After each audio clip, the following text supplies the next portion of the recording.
You'll always get more done asking great questions than just searching for answers. Hey, this is Justin Hitt with Inside Strategic Relations. I've got a challenge that I'm extremely busy. Like many high-income professionals, they have many things on their plate. One thing that reduces the amount of available time you have is searching for answers. Now, that might seem counterintuitive because we're in the answers business. Anybody who generates a high level of income, anybody who is moving forward in a leadership position or otherwise responsible for getting stuff done, they need answers, not questions. At least that's the perception.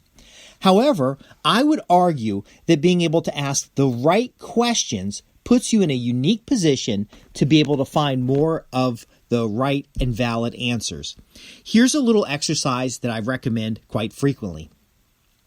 If you are an expert in a topic, so you have maybe experience job-wise or career experience, or you've got a certification, and you know this topic very well, I want you to try to find answers in that topic area to some of the questions that you already have the answers to. Like, you know the answer to X is Y.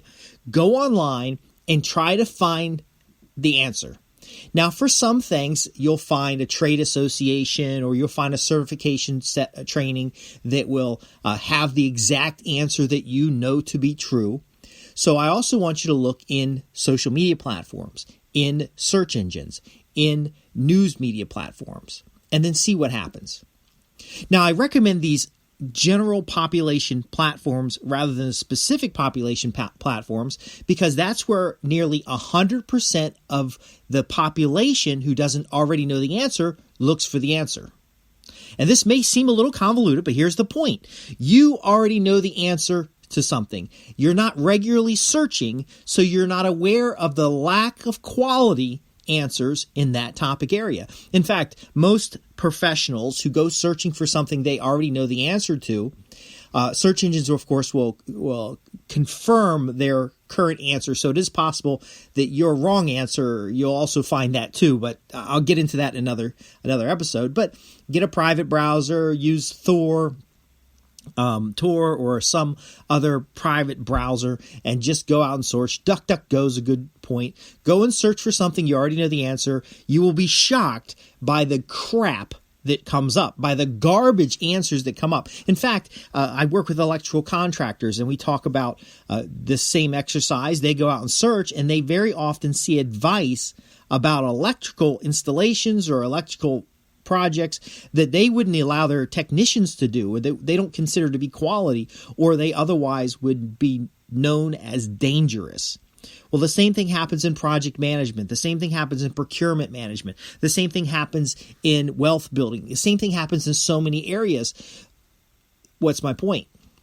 Well, when you know how to ask the right questions, especially if something you don't already have the answer, then you're more likely to get an accurate and useful answer.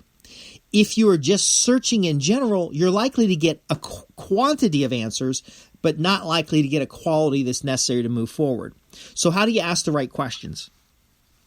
Well, search engines are trying to work with natural language, so you first must be able to communicate what it is that you desire.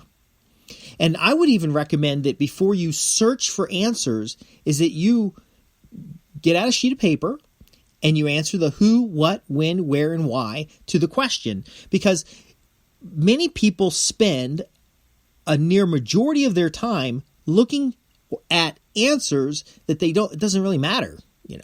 15 ways to be more effective during your day. Spend 30 minutes doing that? Well, if you did 30 minutes doing anything else, you've probably been more effective. Now, I use content in order to attract prospects and clients into my funnel, and so do thousands of other organizations, and you might as well. You might be using content to position yourself in a marketplace. You might be using social media platforms or networking platforms in order to connect with customers. There's a lot of salespeople who are a part of my list, and other people who are looking for influence. But you've got to be able to mentally separate yourself from searching for answers, to asking the right questions, to becoming the person who people come to for answers. Let's break that down real quick. What is more valuable in a marketplace? Being able to find the right solution or being the right solution to a market? And then, of course, being known by that market.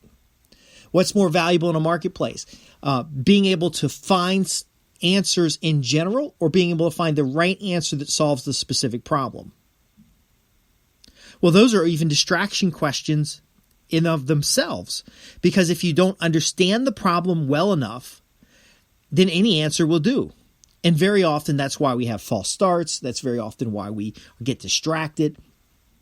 So here are 3 things that you absolutely must do each day. First, before you try to answer a question or try to find a solution, take a moment to just go through the characteristics of the problem, kind of build out a problem statement. What's the problem? Who does it impact? When is it an issue? The conditional constraints. Just really critically think about that problem to frame it out. Number 2, before you go online to search in a search engine for answers, I want you to think about the scope of the solution. Where would most qualified and most authoritative and most accurate solutions come from? So rather than searching the general internet, do you go to project management advice? I go to a PMI, which is a project management institute. I go to a specific trade organization, but I also go to books and specific authors who provide information about these. So I'll go to my library, I'll pull off a book on the shelf, I'll go through the index, I'll make a note on a separate sheet of paper that says, okay, so I'm looking for information about lead generation. I grab 4 books off the shelf, I pull the details about lead generation out of those books, and then I move forward. Because number 3 is to take immediate action. If you've understood the problem and asked a well-developed question, if you've asked that question of very specific, qualified resources, then there's nothing else to do except take immediate action. Because the only way to know if an answer is right for your situation is to have tested it in the marketplace. 3 simple steps, folks. You follow these 3 simple steps, you're going to avoid distraction. It is a lock that if you go into a search engine, you start searching for one thing, you'll find something else, and before you know it, it's 30 minutes later, it's an hour later, you still haven't got anything done. If you have more information available to you, very often there's more distractions there if you don't have a specific narrow focus. What we're essentially doing here is we're defining that outcome rather than defining an answer. Because answers are a dime a dozen, just like opinions. If you ask around the office for, what's the best coffee, you're going to get 50 different answers. But do you even need to be asking the question? By developing the question in that first statement, you're likely going to find out that maybe the problem isn't necessary to solve. You just kind of keep going on. You just go past. When the internet first came out, I've been on the internet since 1989, and there was this platform called Gopher. Gopher was it's like a web browser, but it's all text. We would go to the early search engines and we just ask random questions because it was like, oh my gosh, that's really cool. So we'd ask random questions about what's the fastest computer or how many servers are on the internet. We just ask, what's the meaning of life type questions. But that's okay for a kid, but it doesn't move forward the objectives. Now, as an adult, if you have that same behavior, which 99% of adults, including those working for you, have, you're going to burn a lot of time looking for answers that have no value, no direction, don't move you forward to where you want to be. By writing down that question and really framing the question, very often you can dig into your own mind and extract answers that help you move forward. So you can even go from problem statement to a kind of an idea of what's the existing information I know about this, what are the possible solutions, to validating solutions against, I like books because books are condensed versions of a specific topic, but against databases like JSTOR or research studies or other authoritative sources that now will give you a higher quality of information. They save you time, and they focus you on a specific predefined outcome. Now, I'll leave with one last thing from the psychology perspective here. because search engines give you so many results, and because search engines give you near instant results, it feels like you've gotten something or made progress towards a specific objective. I'm not telling you to avoid search engines, but I'm telling you to use them like mining tools. Because a search engine used indiscriminately will reinforce the behavior of using the search engine. It gives you like a little adrenaline boost. It gives you, the feeling, good feelings in your brain that you're moving forward. I've got my chimney on the house needs some work, and I was getting these weird quotes, and quotes range from $300 to $3,800. I didn't have any idea. I'm not a bricklayer. I didn't have any idea of where to get started on the repairs that were necessary for a chimney. So I took a bunch of pictures up the roof. I sat down on the internet. I did what we talked about here. I framed and scoped, what is it, the objective? I don't want my roof to leak. What needs to be done. I watched a few videos here and there. I got some authoritative answers, but I found that if I scoped down, I tended to get roofing manufacturing sites that had best practices, how-tos, roofing associations. Some roofing contractors had great marketing that explained, this roof material versus another roof material. Some bricklayers had demonstrations. I found boring-ass trade videos that showed how to do the actual brickwork. Instead of feeling good about getting answers, I felt more confident about being able to make a decision to hire a bricklayer. Now, there were times where I was thinking, well, this doesn't seem to be that hard, because I have actually laid brick before. I've laid cinder block foundation, and I've laid brick before when my dad was a general contractor for the house that he built in Morganza, Maryland. However, I know from a time value perspective, I'm not the best person to be on the roof doing a brick job. But my point is, this type of systematic approach kept me from, in other situations where I'm looking up stuff, wandering around the internet for 2, 3, 4 hours and not actually moving the objective forward. This is also a teachable method that you can use with staff so that your assistant or someone on your team can go do research. So for the paid newsletter and the membership programs, I actually have researchers who go out and answer the questions of subscribers, and they do that from my own materials as well as other authoritative sources. And because they're using this systematic approach, I can work with my clients, because I also use this particular method when doing consulting for Fortune 100s. I can take that problem statement and we can get a mutual agreement on the problem statement.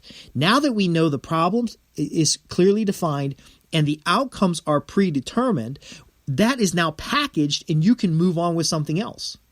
So really the benefit of what I just shared with you here today is to save time, to focus on more valuable resources, and to drive home actionable solutions rather than just a volume of answers. I'm Justin Hitt with Inside Strategic Relations. If you have any questions about this or any other program, visit us at www.insidestrategicrelations.com. If you haven't already participated in some of the research surveys that we have, we do take a research-based approach to discover and implement influence and persuasion techniques that help you grow, help you become more powerful in organizations, to help you implement change and get results, not just in your life, but with your organization. And you'll find these resources again at www.insidestrategicrelations.com. And we actually have a whole program on how to get answers and solutions from the internet, which is actually a proxy to how to do general research to find more accurate and actionable solutions. Because when you can do this, you now put yourself in a position. So you get into the leadership position. We've all seen this. You got a leader, and the leader asks the group, how do we solve this problem? Well, guess what? If the leader hasn't framed that correctly, then any solution would work, because they don't really understand or know what the criteria is for success. What is the scope in which they're approaching the problem? What is the desired outcome? What is the criteria for the solution implementation, time frame, resources, materials? We cover all that in a program that really should be called How to Ask Great Questions. But it does talk about the tools that are available already in the search engines. I actually have the great honor of being an example in one of the Google's, if you look up advanced search, I don't know if it's still in there. There was one of my queries in there, which then confirms to me that they're looking at the queries.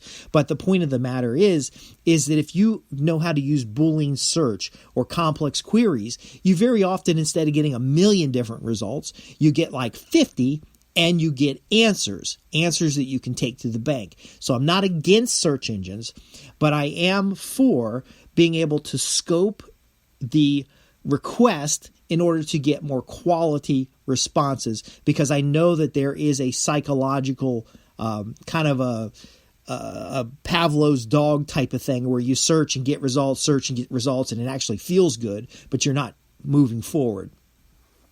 This podcast has been about asking better questions and an approach to getting actionable and useful outcomes. If you have any questions about this or any other program, we do have regular group Q&As, and your questions are the foundation of the content that you'll receive on this newsletter, Inside Strategic Relations. Thanks for listening.